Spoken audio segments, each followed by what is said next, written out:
So, kick us off with this novel coronavirus outbreak in China. What do we know so far?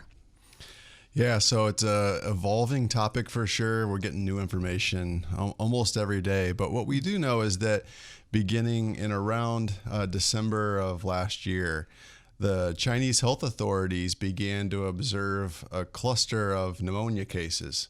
So lower respiratory illnesses, mainly in the Wuhan, China region. And interestingly, many of these patients had a shared history of visiting a seafood market in the area. And actually that seafood market has been shut down on January 1st of 2020 because of this outbreak. Now, almost all of those patients developed a fever.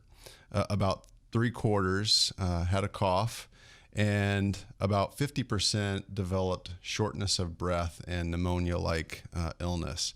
And what they did was they did deep sequencing, so sequencing of the respiratory samples from these patients, and that showed this novel strain of coronavirus.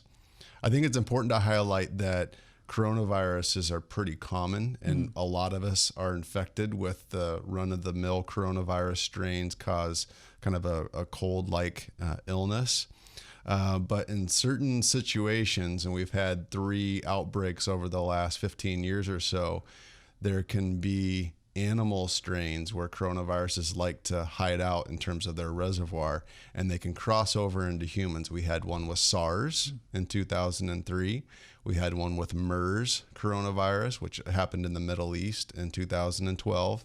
And then this most recent one just last year with this novel strain of coronavirus.